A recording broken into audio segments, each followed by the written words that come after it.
Dari mana saja Anda mendapatkan referensi materi ceramah? Saya harus banyak referensi ya. Kalau dalil pastinya saklek, mutlak. Ya, Quran Sunnah yang saya bisa dapatkan langsung dari kiai saya, guru saya ketika saya bawain acara. Ketika selesai saya bawain acara, saya selalu tuh cari surat apa tuh yang tadi dibacaan, ayatnya ayat berapa. Kemudian saya coba hafalin tuh. Saya hafalkan. Kemudian misalnya dalil hadisnya seperti apa, saya coba hafalkan itu. Nah, kalau bahan candaan, saya lihat referensi dari tontonan-tontonan YouTube, tontonan-tontonan komedi. Tapi saya harus punya ide-ide sendiri. Boleh beberapa mungkin yang saya kutip dari candaan gaya orang lain, tapi saya harus punya jokes sendiri yang saya harus siapkan sesuai dengan materi apa yang sedang saya sampaikan. Tadi seperti materi sholat khusyuk yang saya sampaikan, gangguannya ada dua, yaitu yang pertama adalah gangguan secara internal dan gangguan secara eksternal. Nah, gangguan eksternal tadi seperti saya lagi sholat, kemudian ada anak kecil main. Nah, ini kan kalau lagi sholat, kita suka tuh sholat dekat anak kecil. Ketika kita lagi sholat khusyuk, tiba-tiba anak di samping kita lagi main. Nah, mainnya persis main ABC 5 dasar. Nah, ABC 5 dasar kan biasa tuh yang suka nyebutin nama-nama buah, nama hewan, nama artis, nama orang tua. Wah, itu suka kayak begitu tuh anak-anak kecil. Nah, ketika kita lagi sholat tuh anak biasa aja, nggak merasa berdosa. ABC 5 dasar, sebutin nama-nama artis ya. Kita mah biasa khusyuk sholat. Tiba-tiba A, B, C, D, E, F, G, H, I, J, K, L, M, N. Berhenti di N. Nah, kita yang lagi sholat kan ngikutin artis dari N siapa? Akhirnya jadi ke bawah situasi permainan anak-anak gitu kan. Nah, itu sebetulnya jokes-jokes yang memang kita coba buat dengan kita create bagaimana mengkaitkan tema yang sedang kita bawakan dengan jokes yang kira-kira cocok dengan yang sedang dibawakan. Jadi itulah yang. Bagaimana perasaan Anda dapat memberikan sebuah kebaikan melalui dakwah? Saya hanya merasakan bahwasannya ketika saya menyampaikan tausiah-tausiah, ada orang-orang yang ketika menerima tausiah saya, mereka bergembira, mereka senang. Dan kemudian kita akhirnya jadi bersilaturahim, baik langsung maupun melalui sosial media.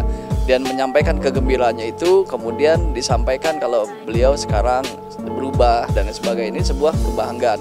Jadi sebelum dia berubah, saya juga setiap apa yang saya sampaikan saya jadi bercermin. Tadi saya bilang seperti ini, kalau saya tidak melakukan hal ini, tandanya saya hanya sekedar bicara tapi tidak melakukan. Nah, itu pun menjadi buat saya tuh jadi pelajaran ketika saya menyampaikan ini, ketika saya mau merubah dan mau memperbaiki diri. Ini juga satu kebahagiaan buat saya dekat dengan orang-orang baik, dekat dengan orang-orang soleh yang mengajarkan saya untuk selalu menjadi lebih baik. Jadi ketika saya udah melakukan hal itu, ya saya senang saja saya bisa dekat dengan mereka-mereka yang mengarahkan saya jadi jauh lebih baik. Begitupun ketika saya menyampaikan kepada orang lain dan akhirnya orang lain terinspirasi dengan apa yang saya sampaikan dan jadi lebih baik, itu pun menjadi satu kebahagiaan dan semoga jadi jariah. Apa makna pahala bagi Anda? Pastinya kalau menurut saya kan gini ya, bicara kebaikan itu ada dua. Ada kebaikan kita secara vertikal, yaitu kepada Allah Subhanahu wa Ta'ala, dan secara horizontal. Nah, horizontal ini adalah kepada makhluk, wabil khusus kepada manusia.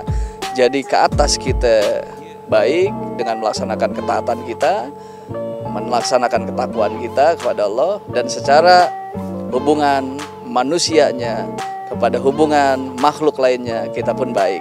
Kalau sudah begini kondisinya, tinggal diputer. Ya enggak, akan melahirkan cinta. Amin ya Allah ya Rabbal Alamin. Apa perbedaan yang Anda rasakan antara dunia keartisan dengan dunia dakwah? Karena memang saya dari dunia entertain, ya saya sangat dekat sekali dengan dunia keartisan ya. Karena memang saat ini juga saya ngerasa saya lebih ya artis ya, mungkin bukan seorang pendakwah ya. Saya hanya sebatas bahwasannya apapun profesinya berdakwah. Dakwah jangan dijadikan profesi, kalau kata guru saya, dakwah jangan dijadikan profesi, tapi apapun profesinya kalau bisa berdakwah. Dan saya seperti ini, saya melakukan keliling seperti ini, banyak orang yang mengundang karena memang melihat profesi saya sebagai artis sinetron. Jadi mereka punya daya tarik untuk undang saya karena keartisan sinetronnya.